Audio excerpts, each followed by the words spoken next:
राजनीति आपको पसंद ना आए तो हमें वोट मत दीजिए। पूरे देश के अंदर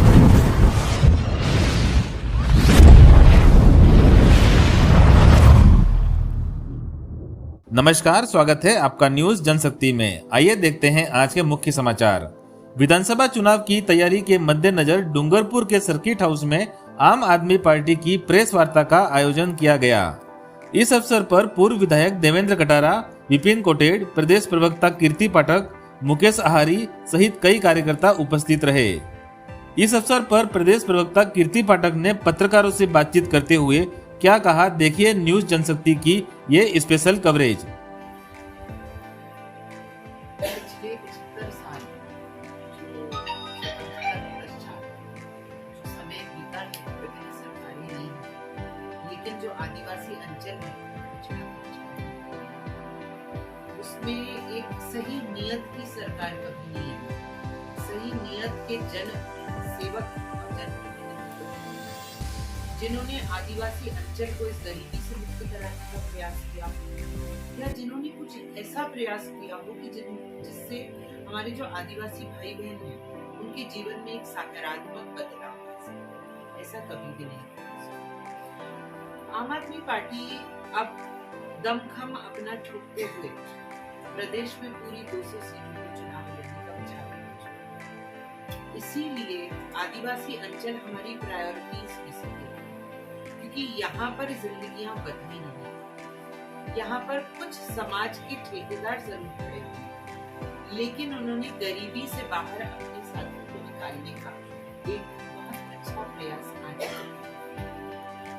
तो अब आम आदमी पार्टी क्योंकि संवेदनशील पार्टी है और कार्य आधारित राजनीति करती है, तो हमारा ये प्रयास है कि हम जैसे आए हैं तो उनके बारे में जाने, धरातल की सच्चाई को नापें और उसके बाद प्रयास करें कि हम यहाँ पर किस तरीके से, क्या ऐसी बातें हैं जो हम इन लोगों के लिए एक बेहतर जिंदगी कर सकते। तो वही प्रयास है, वही ढूंढने की कोशिश है, वही आप लोगों से मिलकर बात करने की कोशिश है, इनफॉर्मली भी फॉर्मली भी, कि आप लोग से बेहतर कोई नहीं जानता। कई चीजें डर के मारे आदिवासी साथी हमें नहीं बताएंगे, पर आप बेबाकी से उन बातों कर सकते। तो प्रयास यही है कि मीडिया के साथ एक अच्छा संबंध बनाते हुए जानकारी दी जाए और धरातल की सच्चाई वहां जाकर के गांव में दी जाए और फिर आगे जाकर के उनको किस प्रकार से आगे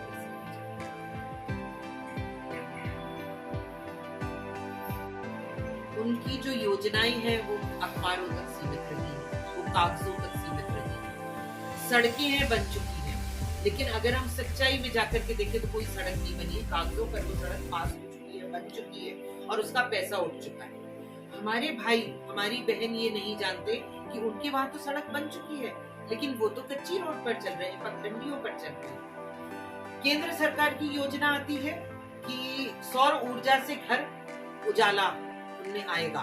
आप खुद जानते हैं ये चीज कि सौर ऊर्जा के पैनल्स उन लोगों के घरों तक पहुंचे एक तरफ पड़े हुए लगे नहीं हैं। सरकार हमारी सिर्फ और सिर्फ महंगी बिजली बेचना चाहती है, आंखों पर धूल झोंकना चाहती है। अशोक गहलोत सरकार क्या कर रही थी 4.5 साल, सिर्फ अपनी सत्ता बचाने का प्रयास कर रही थी और रिजॉर्ट से रिजॉर्ट भटक रही थी, जिससे कि सचिन पायलट से किसी तरीके से अपनी सरकार आपस की ही लड़ाई हो रही। आदिवासी अंचल की तरफ ध्यान किसने दिया? जो मौतें हुई कोविड से, उस पर किसने ध्यान दिया?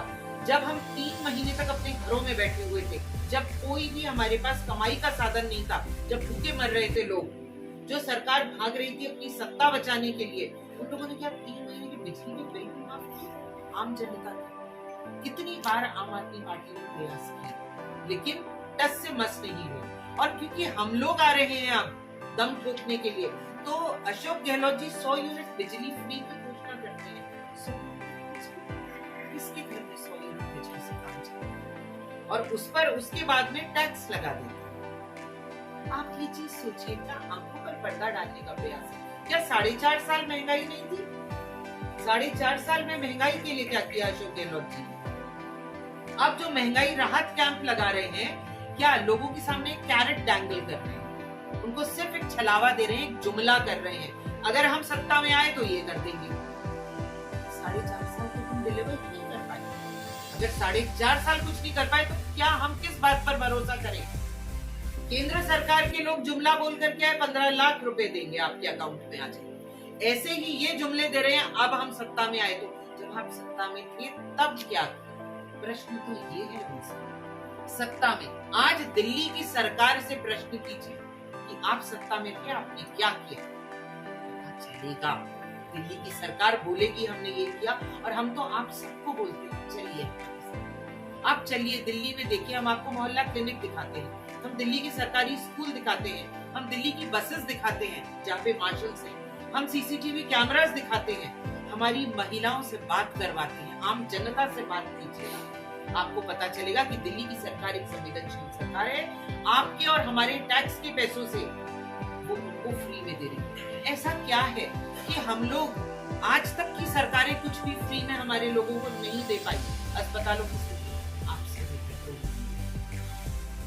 आज तक ऐसा क्या हुआ है जो हमारी सरकार हमारे टैक्स के पैसों से हमारे को दे पाई, लेकिन घाटे का बजट देती है। दिल्ली की सरकार फ्री में चीजें भी उपलब्ध कराती है और घाटे का बजट, हमारा बजट हमेशा प्लस प्रॉफिट बजट। तो ऐसी कुछ इच्छा शक्ति वाली सरकार हमारा प्रदेश भी डिजर्व, हम नागरिक के तौर पर हम भी डिजर्व करते हैं कि हमारे टैक्स के पैसे कुछ चुनिंदा लोगों की जेबों में ना जाए, जन सेवकों की जेब में ना जाए, जन प्रतिनिधियों की जेब में ना जाए, हमारे टैक्स का पैसा हमारे लोगों की जेबों में।